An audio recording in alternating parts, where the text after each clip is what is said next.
So I cut my C10 down to a short bed. It is exactly 20 inches shorter now.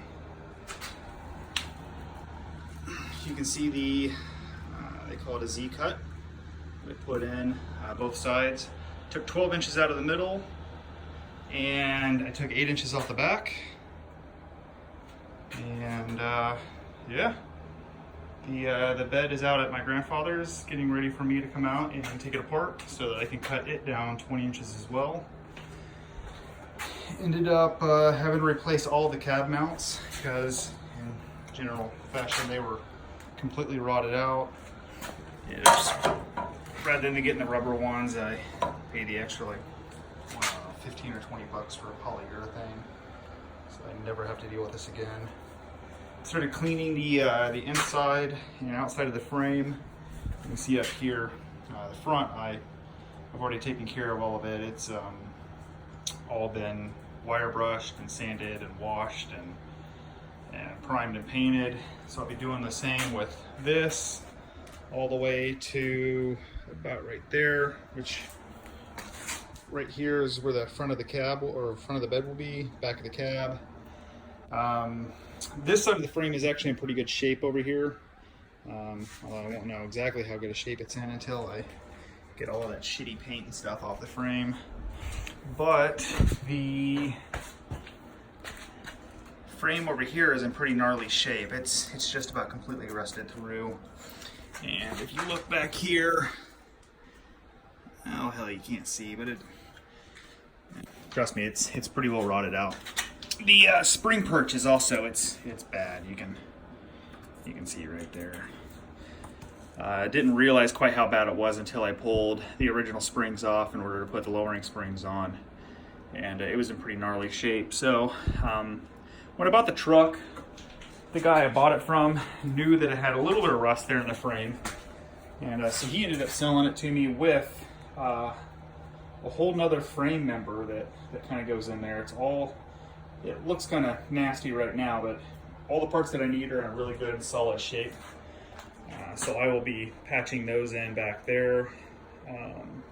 Additionally, I got to notch the frame because this is going to drop another 1 to 2 inches in the back. So essentially what I'm going to do is I'm going to come in here and I'm going to cut this area out of the frame, and then I'm going to weld in some new pieces there, 3 new pieces, and box it in from the back, and weld a thicker plate on the other side so I can get all the strength back, but I'll make more room for the axle tube as it comes up. Front, you don't really have to do anything like that. You might cut the bump stops down a little bit if it ends up getting much lower, but to be honest with you, that's about as low as the suspension geometry will be. I will end up getting a new knuckle or spindle that has a 2-inch drop to it as well. But yeah, pretty stoked. Next thing I'll be doing is probably tilting the cab back on its back and checking kind of the underside of the cab to make sure that all of the mount points are fairly solid. If I have some issues there, I'll take care of them as well. It's not a whole lot of work. Overall, the floor pans are in pretty good shape. From what I've seen of the floor, supports, they're in pretty good shape as well. The inner and outer rockers are hosed. Some parts of the inner kick panels are kind of iffy, and there's some areas where the bolt goes through the floor pan that are a little bit iffy as well. The bolt for the cab mount. In the back, I haven't seen it yet. All of that's under the gas tank, and I haven't pulled the gas tank yet. But what the goal is right now is to get it so that all of the mounting points are very solid, and everything from the inside of the mount point to the inside of the other mount point, get that all cleaned up, looking pretty good. I'm gonna go ahead and sand it down, scrub it down, put a DTM primer in, like an epoxy primer. I'll probably use an epoxy primer. They're a hell of a lot more durable in my opinion than etching primers, and they're pretty easy to use too.